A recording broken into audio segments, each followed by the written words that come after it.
Esta semana estuve conversando con Héctor García, el misionero que apoyamos en el país de Zambia, y me estaba contando de una grave crisis que está experimentando el país de Zambia a causa del colapso de una represa que estaba llena de desechos químicos de una mina que estaba siendo operada por una empresa china. Y a causa de unas lluvias muy fuertes que tuvieron, la represa colapsó, liberando 50 millones de litros de ácido, de metales pesados y de sólidos disueltos. Y este derrame de desechos químicos contaminó miles de hectáreas de cultivo, pero lo peor fue que llegó hasta el río Cafue, que es el río más importante del país y de donde reciben mucha de la agua del país. Y el resultado fue desastroso. Miles de peces aparecieron muertos en el agua, cocodrilos, hasta rinocerontes. Pero por supuesto, lo más triste es el efecto sobre las personas. Muchas personas se enfermaron, algunos murieron, no solamente por la contaminación que hay en el agua, pero también por la contaminación que hay en el aire. Muchas personas están teniendo enfermedades respiratorias. De hecho, oren por el hermano Héctor porque lleva ya varias semanas con problemas respiratorios, probablemente como resultado de esta contaminación. Ahora, lo más indignante de todo esto es que no es la primera vez que sucede algo así. En Zambia, empresas no se hacen responsables de hacer las cosas bien ni muestran ningún respeto por la vida humana. El gobierno zambiano no ha hecho lo necesario para exigir los mínimos estándares de seguridad en las minas. ¿Por qué? Porque priorizan el ingreso económico que generan esos empleos y esas minas. Y entonces, ¿quiénes son los que sufren? Pues las personas ordinarias, ¿verdad? Estamos hablando ahora de un caso que involucra a Zambia y una empresa china, pero la realidad es que situaciones parecidas se han vivido a través de la historia en todos los países, en todas las épocas. Es simplemente una realidad de la vida. Pero ¿no es verdad que a todos nos hace enojar? Cuando escuchas algo así, con un poquito más de cuidado pudieran haber evitado esta gran catástrofe. Pero no quisieron hacer la inversión económica en hacer las cosas bien. Y entonces personas enfermas, personas muriendo, cultivos dañados, y nos hace enojar. Estoy seguro que hay algo dentro de ti que dice, oye, pero es que eso no es justo, y nos molesta cuando hay injusticia, ¿verdad? Ahora, una pregunta, ¿por qué te molesta cuando hay injusticia? ¿Por qué te molesta? Porque la realidad es que nunca hemos vivido en un mundo justo. A través de la historia de la humanidad han habido países un poquito menos injustos, pero en todos los países, en la historia de la humanidad, ha existido la injusticia. Entonces, ¿por qué te molesta cuando eso sucede? Y esto destaca un fenómeno un poquito curioso, que es que todos nosotros tenemos un anhelo por la justicia. Todos nosotros queremos ser tratados con justicia. Todos nosotros queremos vivir en un mundo justo. Pero no es así. Y el día de hoy no se trata de señalar quizás a lo que pasó en Zambia o la empresa particular que manejó esa catástrofe, sino destacar el hecho de que vivimos en un mundo de injusticia. Nosotros también lo experimentamos. Las autoridades a veces son los más culpables, pero solamente porque pueden hacer a gran escala lo que todos nosotros hacemos a una menor escala. O sea, piénsalo. Como nos pasó aquí en la iglesia las últimas semanas. El funcionario de CFE, que en su sistema marca que ya vinieron a instalar el medidor para que no pase el plazo de 2 semanas, porque si pasa el plazo, los penalizan. Y entonces marca ahí que ya vinieron a instalar el medidor cuando nunca lo instalaron. Seguramente has vivido situaciones así. Aquí en Monterrey es muy conocido. Si vas al centro de Monterrey a control vehicular, puedes pagarle a un empleado de control vehicular y te da la licencia sin que tengas que hacer ningún examen ni nada. Simplemente haces una aportación voluntaria y tienes tu licencia. Pero no solo pasa en esos contextos, ¿verdad? Muchos empleados roban dinero, roban objetos de las empresas donde trabaja. Los gerentes de esas grandes empresas exigen una mordida al gerente de una empresa más pequeña para asignarle un contrato. Pero también el gerente de la empresa pequeña paga la mordida para que le den el contrato, aunque su empresa realmente no sea la que realmente merece el contrato. Es curioso, ¿no? Existe injusticia a nuestro alrededor. De hecho, nuestro mundo está lleno de personas que claman por justicia, pero a la misma vez están viviendo vidas de injusticia. O sea, todos queremos que nos traten a nosotros con justicia. Pero cuando hay un momento de aprovecharnos de alguien más, hay un momento de sacar un beneficio personal, entonces actuamos de una manera injusta porque así nos conviene. Ese es el mundo, tristemente, en el que nosotros vivimos. Y debería haber en nosotros, y hay en nosotros ciertamente, algo de anhelo por la justicia. Y el tema que vamos a tratar hoy es el tema de la justicia. Vamos a continuar nuestro estudio del fruto del Espíritu y seguramente algunos dirán de inmediato, oye hermano, la justicia no es un fruto del Espíritu. No está ahí en Gálatas 5, 22 y 23 y tendría razón, pero te haría la siguiente pregunta. ¿Cuál es la diferencia entre el fruto del Espíritu y cualquier otra virtud cristiana? La realidad es que no hay diferencia, ¿verdad? O sea, no hay como ciertas virtudes que el Espíritu produce y otras virtudes que nosotros producimos. No, todas estas virtudes son producidas por el Espíritu. A veces cuando hablamos del fruto del Espíritu, estamos enfocando el hecho que el Espíritu tiene que obrar en nosotros para producirlo. Y a veces cuando hablamos de virtudes cristianas, enfocamos el otro aspecto que es nuestra responsabilidad en producir ese fruto. Pero la realidad es que todas esas virtudes son producidas por la obra del Espíritu Santo y todo es fruto del Espíritu Santo. Entonces, en las siguientes semanas vamos a extender nuestro estudio y no solamente abarcar los 9 aspectos del fruto del Espíritu que hay en Gálatas 5, 22 y 23, pero vamos a tratar 3 temas más.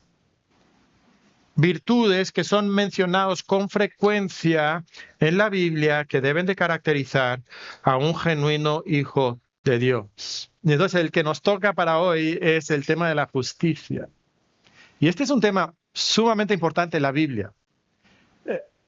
Estudiando esta semana el tema, encontré que la palabra justicia o justo o justificado o justificación, esas palabras aparecen casi 800 veces en la Reina Valera. 800 veces. Y si luego consideras palabras como injusto o injustos o injusticia, estamos hablando de otras 55 veces.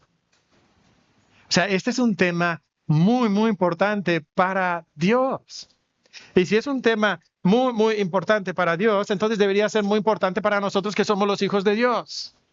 Tendríamos que estudiarlo, tendríamos que considerar qué es la justicia.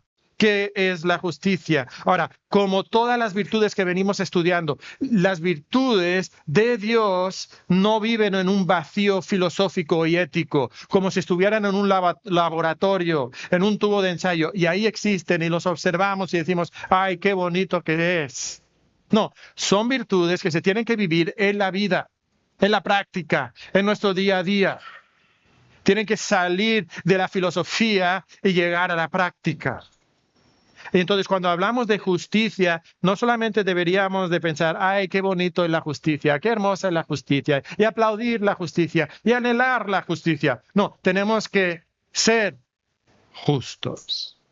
Tenemos que ser justos en nuestra vida. Y entonces no es solamente un concepto teórico, es un concepto práctico. ¿Pero qué es ser justo entonces? Bueno, ser justo es vivir en rectitud, honradez e imparcialidad. Ser justo es vivir en rectitud, honradez e imparcialidad. Y esto choca frontalmente con lo que nosotros vemos a nuestro alrededor constantemente, ¿verdad? ¿Qué es lo que vemos? Injusticia. ¿Qué es lo que vemos? Una falta de honestidad y honradez en nuestro mundo. ¿Qué es lo que vemos? Imparcialidad. No, favoritismo. Eso es lo que vemos. Pero como hijos de Dios, nosotros deberíamos de vivir vidas de rectitud, honradez e imparcialidad, porque eso es ser justo. Ahora, cuando consideras estos temas, ¿qué es ser recto? ¿Qué es ser honrado? ¿Qué es ser imparcial? ¿Qué es ser justo? Quizás cada uno de nosotros pudiera tener una definición diferente de la justicia, dependiendo de cómo te criaron, dependiendo de tu cultura, dependiendo de tu religión. Y es por eso que nos damos cuenta que para ser verdaderamente justos tenemos que vivir en rectitud, honradez e imparcialidad. Pero es la rectitud, honradez e imparcialidad que fluye del carácter de Dios. Fluye del carácter de Dios. O sea, que el hombre no define lo que es justo. Dios define lo que es justo. Viene de su carácter. Y eso significa que hay muchas cosas que el hombre puede aprobar. Incluso pueden haber cosas que son legales, pero que son injustas. La legalidad no implica justicia. La justicia va más allá de la legalidad. ¿Por qué? Porque fluye del carácter de Dios. Dios define lo que es recto, honrado e imparcial. Ahora, si Dios lo define, y Dios nunca cambia, y Dios es el Señor del universo, entonces significa que la justicia de Dios es universal también. O sea, que aplica en toda época de la historia, en todo lugar del mundo, en toda situación, con cada persona. Entonces yo tengo que vivir en rectitud, honradez, en imparcialidad, y eso fluye del carácter de Dios y lo debo de hacer con toda persona y en todo momento. Con toda persona y en todo momento. Esto es ser justo. Esto es vivir como Dios quiere que yo viva. Y esto es muy diferente a la manera en que la mayoría de nosotros vivimos. Es muy diferente a lo que sucede en nuestro mundo. Pero Dios nos llama a ser justos. ¿Por qué anhelamos la justicia? Anhelamos la justicia porque nosotros somos criaturas de Dios, creados a su imagen, y como imagen de Dios, nosotros anhelamos eso que está en el carácter de Dios. Lo vemos como algo hermoso, como algo deseable, y entonces lo anhelamos, lo buscamos. Pero a diferencia de nosotros, Dios es perfectamente justo. Y entonces nos conviene, si queremos llegar a vivir de una manera justa delante de Dios y del hombre, nos conviene en este momento detenernos y admirarnos de la hermosura de la justicia de Dios. Si tú quieres ser justo, tienes que admirarte de la hermosa justicia de Dios. Debes de admirarte de la hermosa justicia de Dios. Ahora, el concepto de justicia de por sí es hermoso, pero a veces lo podemos considerar algo imposible de alcanzar. Entonces, es maravilloso pensar que en nuestro Dios la justicia perfecta está personificada. O sea, vive en Él. Dios es justo. Dios es justo. Y todo lo que Él hace, lo hace con absoluta justicia, con absoluta moralidad, con esa ética, esa integridad, esa rectitud, que es absoluta y perfecta. Nos dice Deuteronomio 32:4. Él es la roca cuya obra es perfecta, porque todos sus caminos son rectitud. Dios de verdad y sin ninguna iniquidad en Él es justo y recto.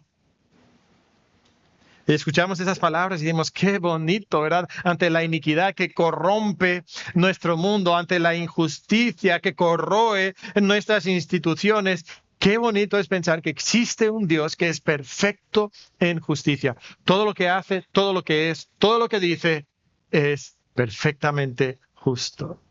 Y esa justicia no cambia nunca, es una justicia eterna. El Salmo 119:142 dice, tu justicia es justicia eterna y tu ley la verdad. La justicia de Dios no es como la nuestra, que depende de la situación, depende del momento, si nos conviene o no, si nos levantamos con muchos principios morales o si hoy andamos como que un poquito más flexibles. No. Dios es eterno en su justicia, no cambia nunca, dura para siempre. Y esa justicia llevará a Dios a castigar al injusto. Eso te puede llenar de esperanza o te puede llenar de temor, dependiendo de la vida que estás llevando, ¿verdad? Pero lo que encontramos es que Dios, en su justicia, castigará al injusto, nos dice 2 de Pedro 2:9. Sabe el Señor librar de tentación a los piadosos y reservar a los injustos para ser castigados en el día del juicio. Qué bonito es pensar que un día Dios nos va a librar a nosotros del juicio a la misma vez que castiga al injusto. Eso es muy bonito, eso es hermoso pensarlo así, que nuestro Dios, a diferencia de nuestras cortes y nuestro sistema judicial, nuestro Dios nunca se equivoca porque es omnipotente, es omnisciente y perfectamente justo. Por tanto, Él siempre castigará al injusto y siempre eximirá al justo. Qué bonito es eso. Y quiero que tú medites un momento en eso. El mundo corrupto. Pero por encima del mundo existe esa luz brillante de la perfecta justicia de Dios. Y aunque en este mundo quizás nunca experimentemos la justicia, Dios se encargará de hacer justicia. ¿Por qué? Porque Él es justo y recto en todo lo que hace. Y es bonito pensar eso, ¿no? Ahora, se nos quita un poquito esa sensación de bonito cuando vemos el mundo en el que vivimos. Y quizás se nos quita un poquito más cuando no solamente vemos el mundo, sino cuando miramos nuestra propia vida. Y nos empezamos a dar cuenta que nosotros no vivimos a la altura de la justicia perfecta de Dios. Y entonces, si nosotros vamos a ser justos, tenemos que pensar un momento de dónde va a venir nuestra justicia. Y si queremos nosotros vivir en justicia, tenemos que buscar nuestra justicia en Cristo. Si tú quieres ser justo, tienes que buscar tu justicia en Cristo. No la vas a encontrar en ti. No está en nosotros, está en la persona de Cristo. Ahora, para comprender bien este concepto de la justicia, quisiera que notáramos cómo Dios revela este concepto a través de las Escrituras. Entonces lo que encontramos es que en el Antiguo Testamento la justicia era principalmente algo que ellos debían de hacer. La justicia en el Antiguo Testamento, casi siempre los pasajes que hablan de la justicia tenían que ver con las decisiones, las acciones y las palabras que ellos tomaban cada día.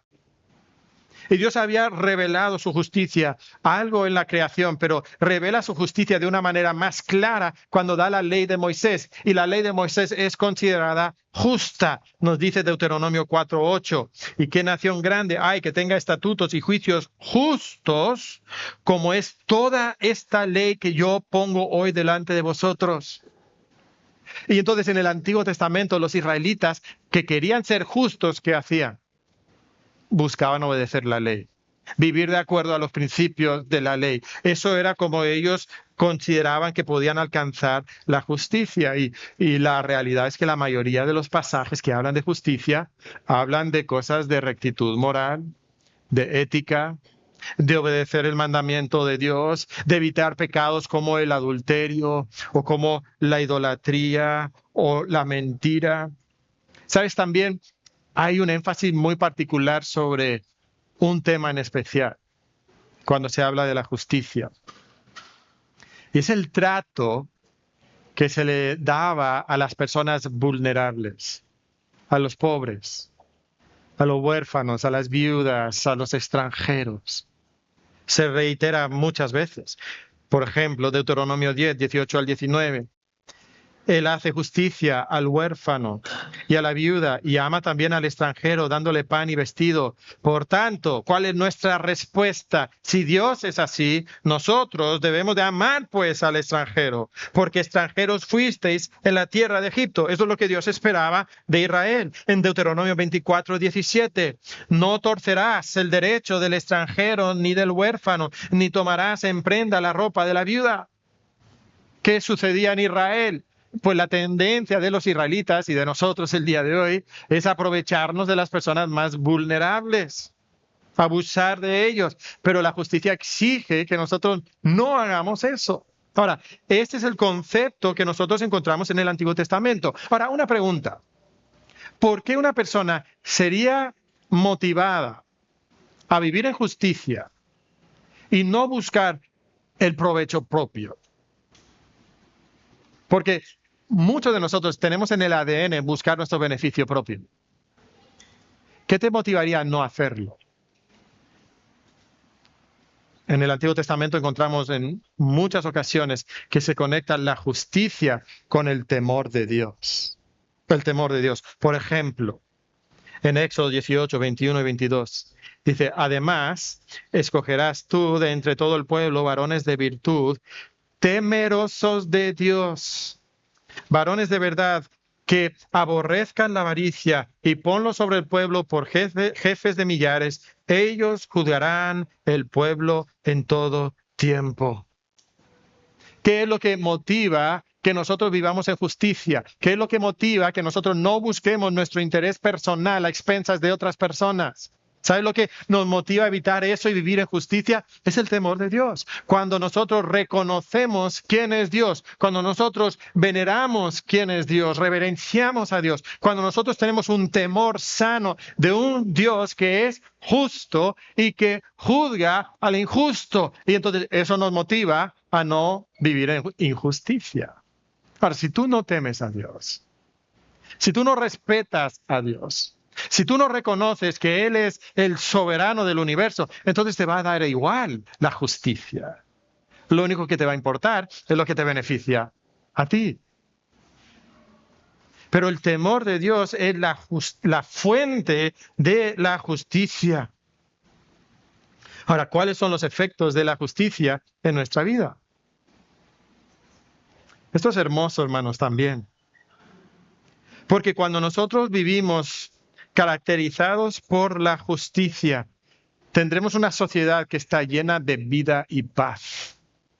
Vida y paz. Isaías 32, 17 dice, me encanta, y el efecto de la justicia será paz.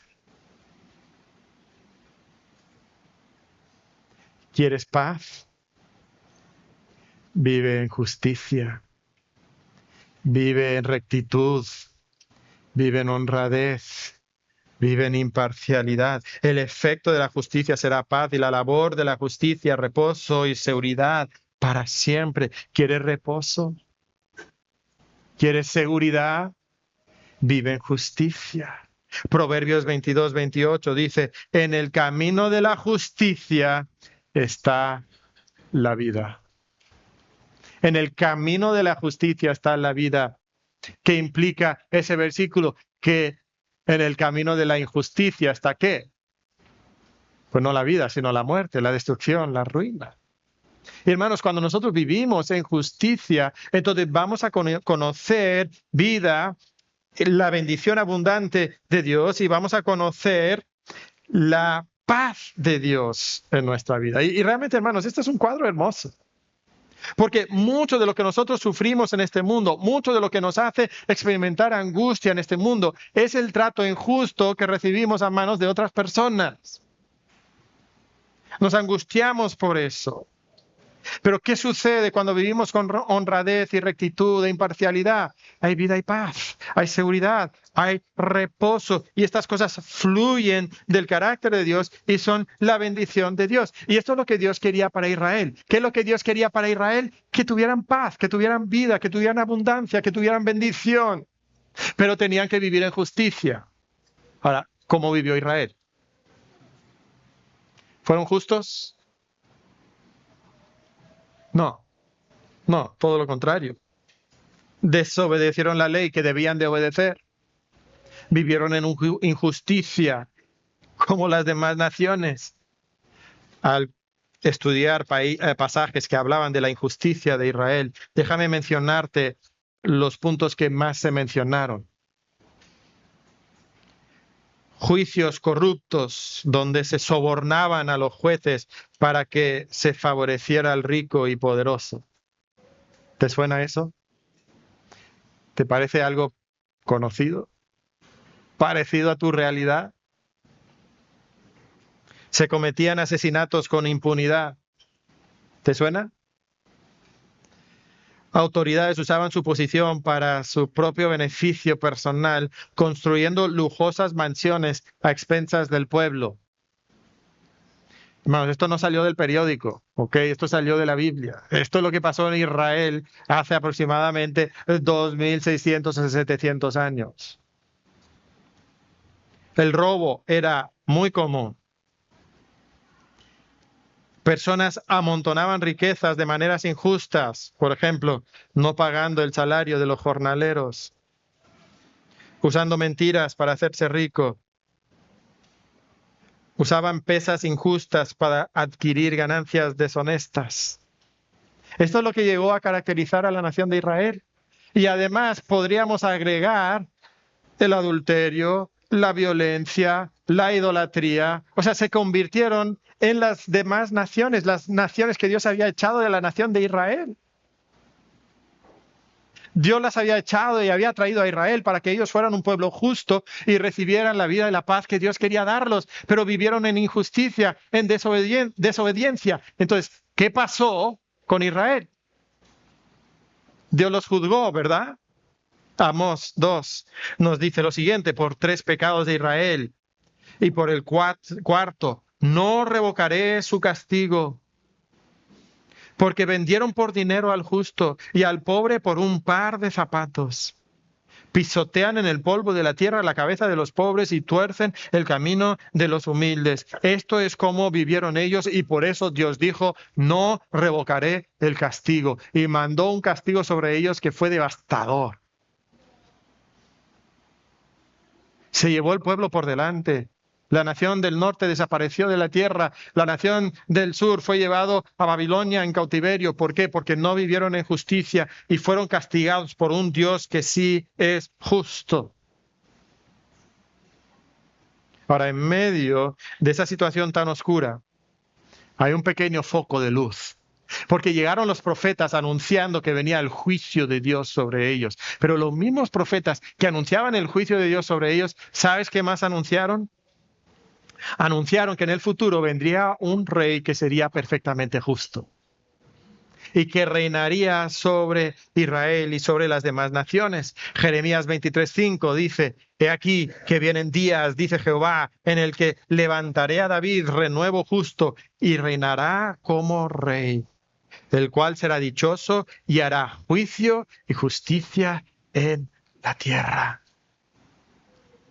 Y eso permitiría que las personas, o permitirá que las personas que viven bajo ese reinado experimenten la paz de Dios, la vida abundante de Dios. Recuerden, paz para el hebreo no era solamente ausencia de guerra, sino era bienestar en todos los aspectos de su vida. Entonces, si tú quieres tener paz, si tú quieres conocer la abundante vida que Dios puede darte, debes de vivir en justicia. Pero eso se va a experimentar plenamente cuando venga ese rey, ese renuevo de David.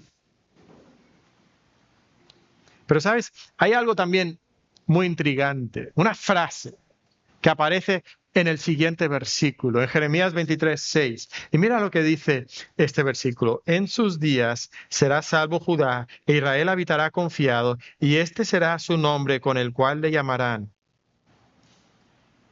Jehová, justicia nuestra. Qué frase más intrigante, ¿no? Porque los israelitas entendían que nuestras obras son nuestra justicia, nuestra obediencia a la ley, pero luego no habían obedecido la ley. Entonces, hay esta promesa que de alguna manera Jehová será nuestra justicia. Es intrigante.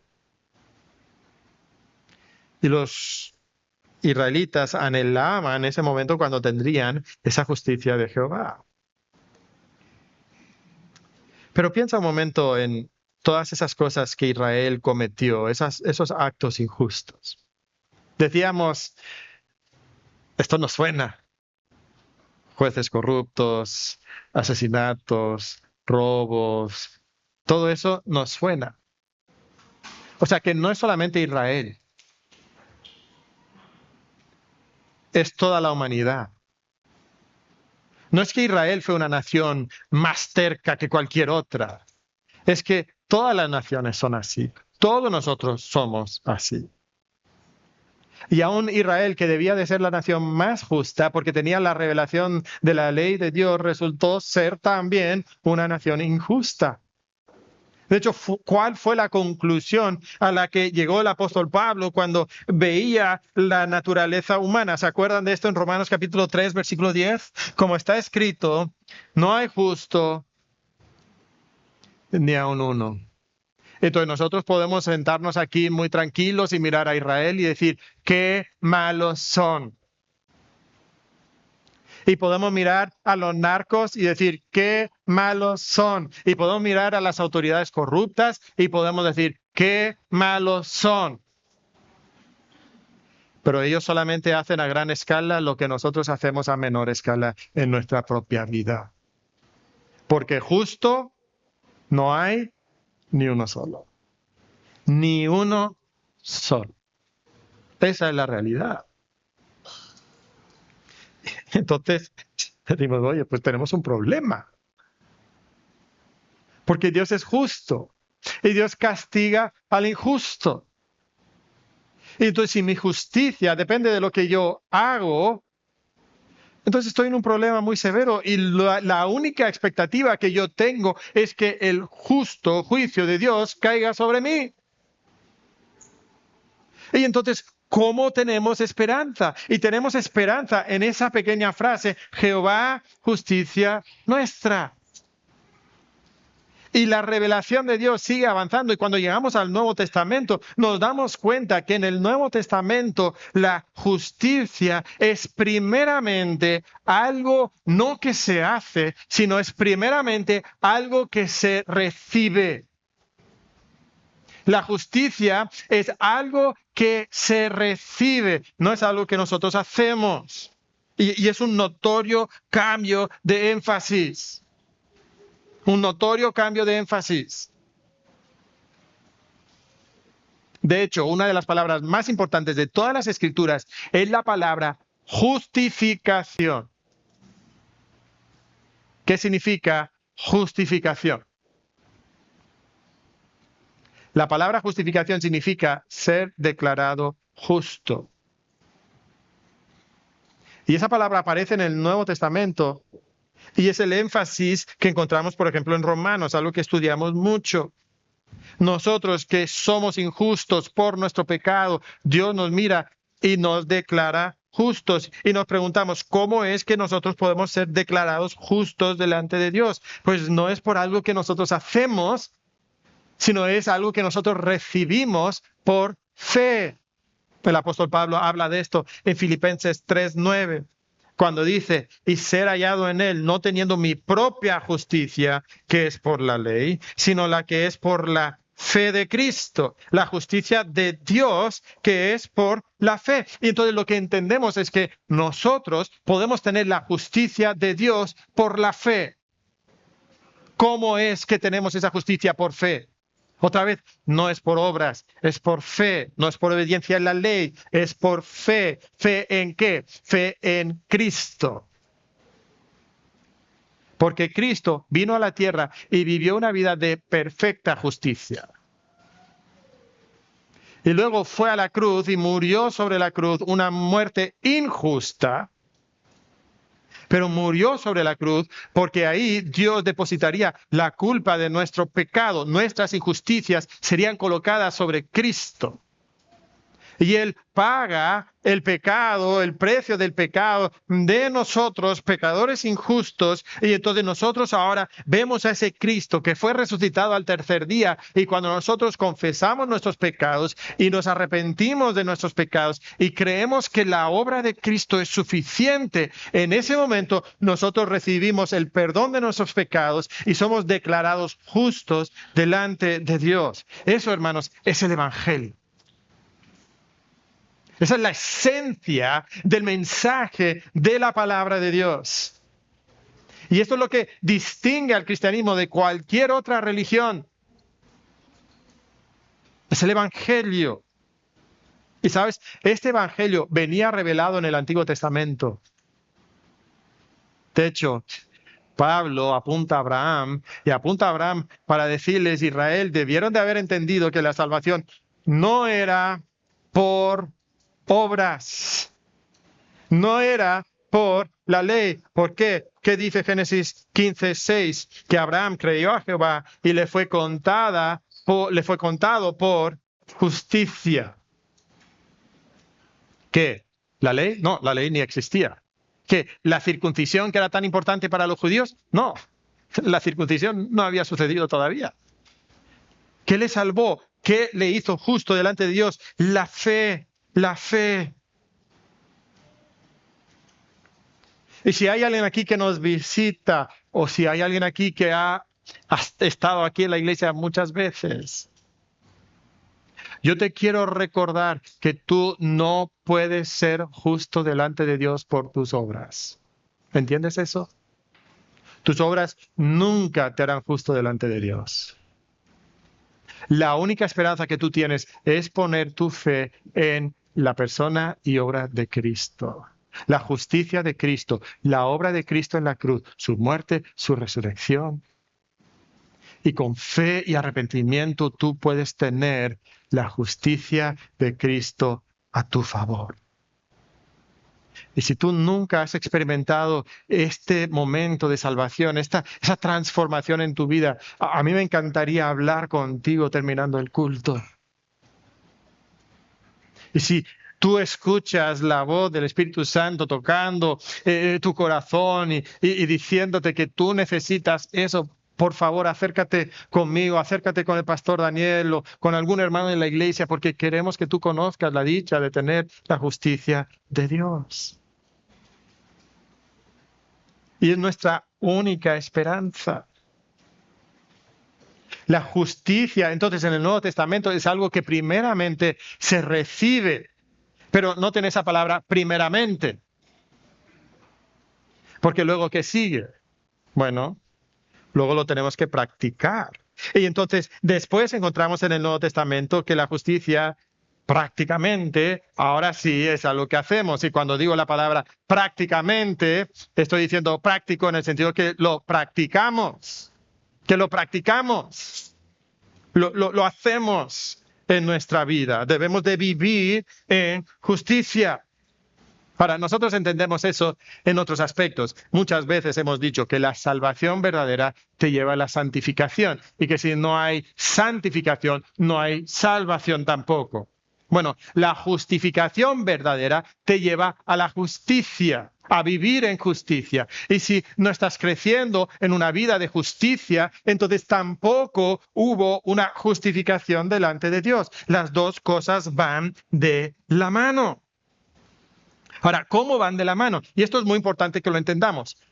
No es, bueno, yo no pude cumplir la ley antes de ser salvo, entonces ahora Dios me da la justicia de Cristo y soy salvo, y ahora yo regreso a la ley y empiezo a cumplir la ley.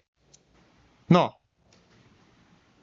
No, hay algo nuevo, hay una nueva administración, y es la administración del Espíritu. Es el andar en el Espíritu que hemos venido enfatizando en los últimos 2 o 3 meses. Pablo lo explica en Romanos capítulo 8, versículo 1. Ahora pues ninguna condenación hay para los que están en Cristo Jesús. Y ahora, ¿qué caracteriza a los que están en Cristo Jesús? Los que no andan conforme a la carne, sino conforme al Espíritu. Entonces, si tú andas conforme a la carne, tú no estás en Cristo. Hermanos, entendamos eso bien. Porque hay una idea de que una persona, porque oró, porque hizo una decisión, porque pasó al frente en algún culto, entonces esa persona ya va al cielo, da igual cómo viva. No, los que están en Cristo Jesús, ¿cómo son? Son personas que no andan conforme a la carne, sino que andan conforme al Espíritu. Y cuando nosotros andamos conforme al Espíritu, ¿qué sucede en nuestra vida? Romanos 8:4 dice, para que la justicia de la ley se cumpliese en nosotros, que no andamos conforme a la carne, sino conforme al Espíritu. La justicia a la que apuntaba la ley, que nadie pudo cumplir, ahora se cumple en nosotros. ¿Cómo? No porque regresamos a la ley, sino porque ahora andamos conforme al Espíritu. Y eso es lo que significa en Gálatas capítulo 5, en los versículos 22 y 23, después de que menciona todos los frutos del Espíritu, al final termina diciendo, contra tales cosas no hay ley. O sea, todo lo que el Espíritu Santo produce en tu vida es lo que va de acuerdo a la ley. O sea, tú no necesitas ya la ley, no hay leyes en contra de lo que el Espíritu Santo produce en ti. Ahora tú eres libre de la ley. No tienes que regresar a la ley. Y es entonces que nosotros podemos andar en el Espíritu y ahora vivir en justicia. Pero noten, hermanos, que hay un craso error que cometemos cuando pensamos, mira, Dios me declaró justo en Cristo, por tanto ya no importa cómo yo viva. Hay una fuerte corriente en nuestro mundo y son diversas corrientes, pero todas llegan al mismo punto de decir, mira, Cristo te declaró justo, entonces no importa cómo vives.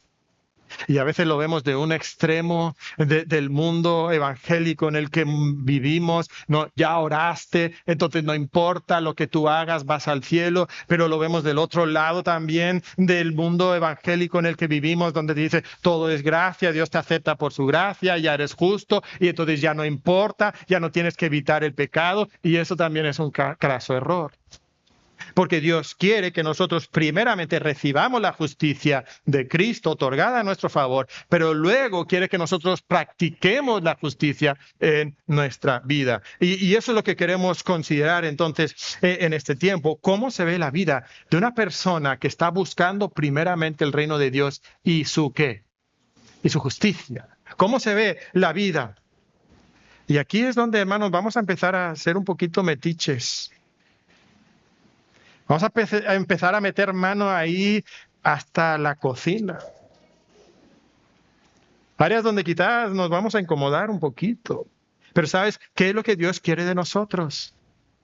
Que nosotros vivamos una vida de rectitud, honradez e imparcialidad. Esto es lo que Dios quiere. Que tú vivas una vida de rectitud, de honradez y de imparcialidad, o sea, que vivas una vida justa.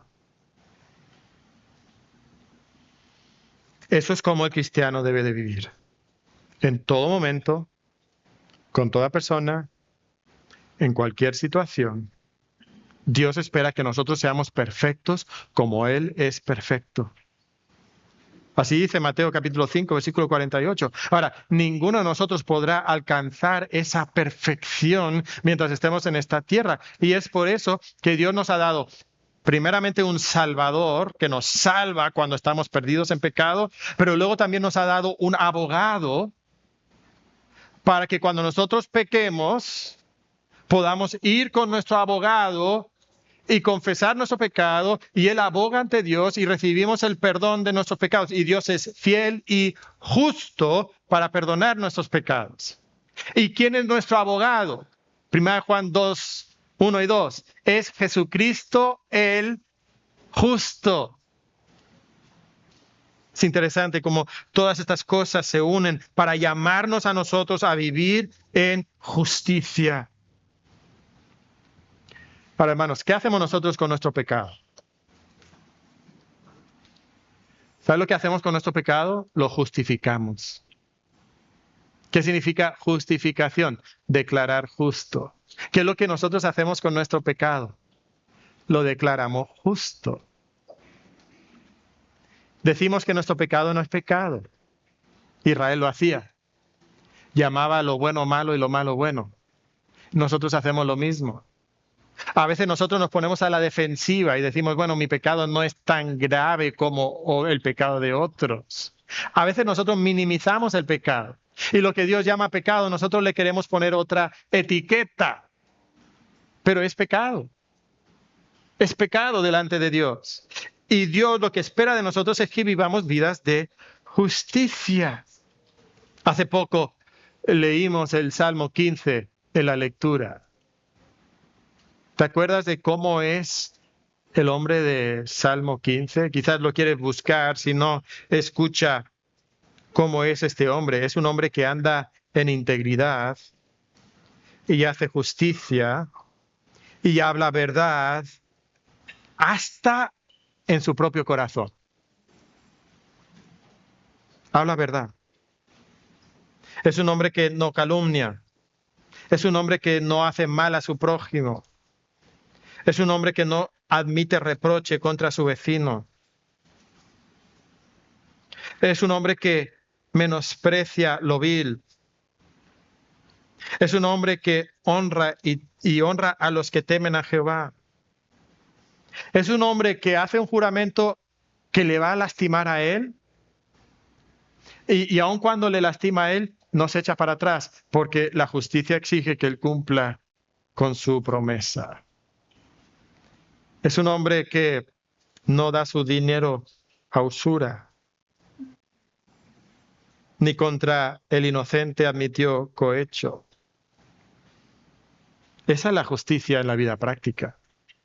Esa es la justicia en la vida práctica. Está actuando con ética, con integridad. Está viviendo con honradez, con rectitud, con imparcialidad.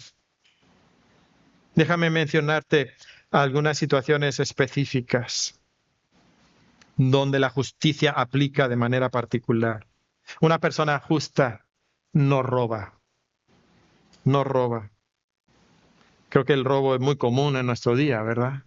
Pero Efesios capítulo 4, versículo 28 dice, el que hurtaba, que es robar, el que hurtaba, el que robaba, no hurte más, sino trabaje, haciendo con sus manos lo que es bueno.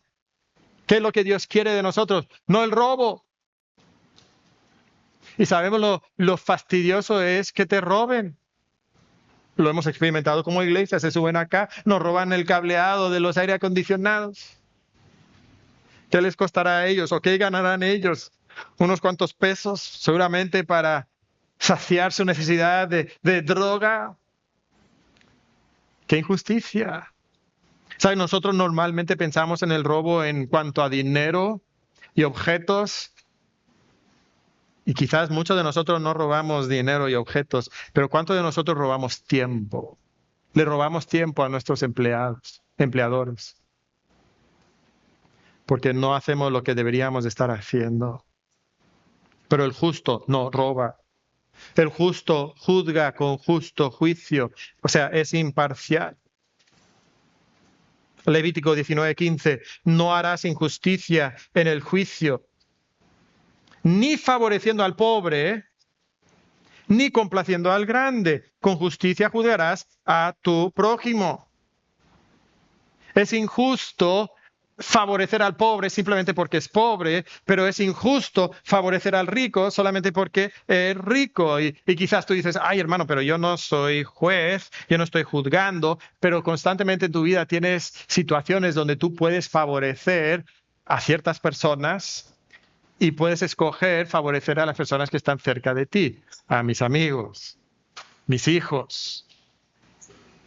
A veces favorecemos a un hijo sobre otro hijo. Seguramente ningún padre de esta iglesia hace eso, ¿verdad? Pero hermano, nosotros no podemos ser parciales, tenemos que ser imparciales.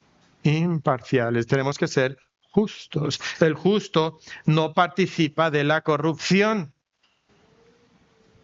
El Salmo 15:5, quien su dinero no dio a usura, ni contra el inocente admitió cohecho. Hermanos, muchos de nosotros nos quejamos de la corrupción. Nos quejamos de cómo las autoridades abusan de nosotros y exigen sobornos y mordidas, empezando por el tránsito, pasando por el funcionario del SAT, terminando con el delegado de migración. Todos quieren aprovecharse de su posición para recibir un beneficio personal. Pero hermanos, no solamente es corrupto el que pide el soborno, sino el que paga el soborno también. ¿Y por qué pagamos el soborno? Porque estamos buscando un beneficio personal, porque queremos evitarnos un trámite tardado, porque queremos que nos pasen a ser primeros de la fila, porque estamos buscando evitar una situación peor. Pero hermanos, el justo no pide sobornos, el justo no paga sobornos tampoco. Les dije que iba a ser metiche, ¿verdad? Recuerdo hace unos años el pastor Mario, que fue uno de los 3 pastores de la iglesia y que ahora está en la plantación en Gracia y Verdad, contaba cómo estaba presentando una cotización para un proyecto en uno de los restaurantes del estadio de Monterrey, que era nuevo en aquel entonces. Y presentó la cotización y el encargado le pidió una mordida para darle el contrato. Y pues Mario le dijo que no le iba a pagar la mordida porque era injusto, era incorrecto, y él sabía muy bien que le podía costar el contrato en ese momento. Pues para su sorpresa, el encargado le dijo, no, pues qué bueno. Pues era solamente una prueba para ver si eras una persona honesta, y yo quería contratar a alguien honesto, y porque has sido honesto, entonces te voy a dar el contrato a ti. Y Dios premió su justicia. Ahora dirás, bueno, sí, Mateo, pero en la mayoría de las situaciones va a pasar lo contrario. Bueno, sí. Y eso es lo que significa buscar primeramente el reino de Dios y su justicia. A veces te puede costar, por supuesto. Pero es que para el Hijo de Dios, el genuino Hijo de Dios, es mucho más importante cumplir con Dios y vivir en la rectitud, en la honradez, en la imparcialidad que fluye del carácter de su Padre Celestial, que en conseguir un contrato de manera ilícita. Queremos agradar a Dios. El justo, por tanto, no participa de la corrupción. El justo no se aprovecha del vulnerable. ¿Qué pasa a menudo? Que existe una disparidad de poder entre 2 personas. Puede ser poder económico, puede ser poder social, puede ser poder físico, y el más poderoso entonces usa su fortaleza, usa su fuerza para aprovecharse del que es más vulnerable. Lo vemos cuando un empresario rehúsa pagarle un sueldo justo a sus empleados. Lo vemos cuando alguien usa su fuerza física para abusar de alguien. Cuando alguien usa su influencia social para aprovecharse de los demás. Lo vemos a veces cuando la etnia mayoritaria se aprovecha y abusa y maltrata a la etnia minoritaria. Lo llamamos racismo el día de hoy, pero eso es injusto. El justo no es así. ¿Sabe lo que dice Proverbios 31? Que el justo abre su boca. Abre tu boca. ¿Por quién? Por el mudo, el que no puede hablar. En el juicio de todos los desválidos. Abre tu boca, juzga con justicia y defiende la causa del pobre y del menesteroso. Hermano, nosotros deberíamos de ser aquellos que defendemos a las personas que no tienen recursos, que no tienen opciones, que están vulnerables, que son marginados. Eso debería de caracterizar al Hijo de Dios. Ahora, no tengo tiempo de meterme a este tema, pero hay una corriente de justicia social que no representa valores cristianos y que normalmente termina favoreciendo al pobre, como decía Levítico, y no queremos llegar a eso. Y de hecho Dios no nos llama a ser guerreros de justicia social. Dios nos llama a ser hombres y mujeres de justicia, viviendo a la luz del carácter de Dios y viviendo el evangelio en el día a día. Y eso implica justicia. Justicia. Y sí hacer lo que dice Proverbios capítulo 31, ser defensor de los que no se pueden defender a sí mismos. El justo cumple ante el gobierno. Si estoy siendo metiche hoy, ¿eh? Jesús dijo, dad a César lo que es de César. ¿Y sabes en qué contexto lo dijo? Justamente en el contexto de los impuestos. De los impuestos. Hay que dar al César lo que es de César. Ahora, conocí a un pastor que decía, dad al César lo que es de César y ni un peso más. Está bien, o sea, está bien ser sensato y buscar las maneras legales de reducir nuestra tasa, nuestros pagos de impuestos. Sí, por supuesto, pero hazlo legalmente. Cumple delante del gobierno, porque el justo cumple ante el gobierno. El justo no miente. El justo no miente. Una y otra vez se conecta la justicia y la verdad. Proverbios 12:17. El que habla verdad declara justicia, mas el testigo mentiroso, engaño. Hermanos, yo quisiera detenerme aquí porque creo que fácilmente muchos de nosotros caemos en la mentira. Es algo tan común, es algo tan fácil. Y a veces lo consideramos como, es algo insignificante. Pero Dios es un Dios justo, de honradez, de honestidad, en todo momento y en toda situación. Y el Hijo de Dios tiene que ser justo, tiene que ser honesto, tiene que hablar verdad. Y hermano, yo te pregunto, ¿en qué contextos mientes? ¿En qué contextos sientes la tentación a mentir? Quizás es a tu jefe, quizás es a tu cónyuge, quizás es a tus vecinos, a tus amigos, o quizás hasta a tu pastor. Puede ser. ¿Por qué mentimos? Hermanos, mentimos porque estamos buscando un beneficio personal. Puede ser un beneficio económico, puede ser un beneficio de estatus, puede ser que queremos proteger nuestra imagen, queremos evitar un problema, pero somos mentirosos a veces. Pero el Hijo de Dios se caracteriza por la justicia y por tanto es honesto y honrado en las palabras que dice. Y lo hace en toda situación. Hermanos, Dios nos llama a que nosotros seamos justos, justos. Y nosotros tenemos que vivir en justicia. Y estoy seguro que todos recordamos situaciones donde no hemos vivido de esta forma, de esta lista. Y si es así, te recuerdo que si eres hijo de Dios, tienes abogado para con el Padre, a Jesucristo el justo, puedes ir y confesar tu pecado y Él será fiel y justo para perdonarte a ti. Pero luego Ve y no peques más. Vive en justicia, vive en integridad. Y hermanos, esto es lo que Dios espera de nosotros, que vivamos de esta manera. Y esa es la lección entonces que nos llevamos el día de hoy. Hermano, si Dios, el justo, te declaró justo en Cristo, tú debes demostrar su justicia, viviendo con rectitud, con honradez, con imparcialidad, con toda persona y en todo momento.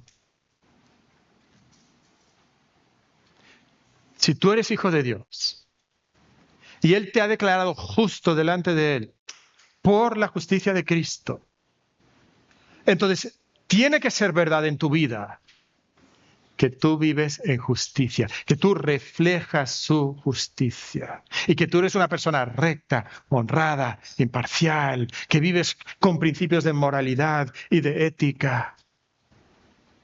Eso es como deberíamos de ser nosotros y es verdad, ¿sabes? Todo el mundo quiere que le traten así a ellos. Todo el mundo quiere eso. Pero ¿cómo tratamos nosotros a otros? ¿Cómo vivimos nosotros en nuestra vida? Y si somos hijos de Dios, tenemos que vivir como Dios es, a la luz de su carácter. Y entonces, para terminar, hermanos, con unas preguntas de meditación. Yo te pregunto, hermano, si tú has recibido primeramente la justicia de Cristo. Tú que estás aquí hoy, primeramente has recibido la justicia de Cristo. Recuerda lo que decíamos, tú no puedes ser justo, tú no puedes alcanzar la justicia, tú no puedes lograr la justicia por ti mismo. Solo Cristo te lo puede dar. Y amigo que nos visitas, si tú no has conocido eso, te invito a ir a Cristo en fe y arrepentimiento y encontrar tu justicia en Él. La segunda pregunta de meditación es esta. ¿Evitas los extremos de pensar en la justicia solamente como acciones o de pensar que ya no importan tus acciones? Esos son los dos extremos. Y creo que muchos de nosotros tenemos la tendencia a pensar en la justicia solamente con actos externos. Entonces, si cumplo con ciertos actos de la ley o de la ley de la Iglesia Bautista, entonces soy buen cristiano. No. La justicia va más allá de eso, es una justicia que primeramente recibimos. Pero habiendo recibido esa justicia, tiendes a pensar, pues ya da igual lo que hago. Cristo me perdona, Dios me recibe, entonces no importa cómo vivo. No. Si tú eres hijo de Dios, tú tienes que reflejar su justicia en tu vida. Y la tercera pregunta es esta. ¿Vives en justicia con toda persona y en todo momento? Yo estoy seguro que el Espíritu Santo de Dios está poniendo su atención, su dedo en algunos aspectos de tu vida, donde tú no estás siendo justo, donde tú no estás cumpliendo. Si es así, hermano, ve a tu abogado, Jesucristo el justo, confiesa tu pecado y luego vive en justicia. ¿Por qué? Porque si Dios, el justo, te ha declarado justo por la justicia de Cristo, tú tienes que vivir en rectitud, honradez e imparcialidad. Es lo que Dios espera de nosotros. ¿Cómo vas en tu vida, hermano? ¿Tienes algo que confesar? ¿Por qué no cierras tus ojos? ¿Por qué no inclinas tu cabeza? ¿Por qué no llevas eso al Señor? Padre, tú eres perfecto y esperas perfección de nosotros. Y no la alcanzamos. Padre, te pido por aquellos que están aquí que no son salvos. Te pido que ellos puedan correr a Cristo para encontrar su justicia. Padre, te pido por aquellos que ya tenemos la justicia de Cristo acreditada a nuestro favor en salvación y en justificación. Pero Señor, tú esperas también que ahora vivamos en justicia. Padre, yo sé que todos nosotros necesitamos vivir y crecer en justicia. Pero Padre, te pido que no silenciemos la voz del Espíritu, sino que ahora nosotros vengamos en sumisión al Espíritu y llenos del Espíritu, nosotros empecemos a vivir más justamente, más rectamente, más honestamente. Y Padre, así seremos luz en un mundo oscuro. Gracias por tu justicia en Cristo. Ayúdanos a vivir la justicia de Cristo en nuestra vida.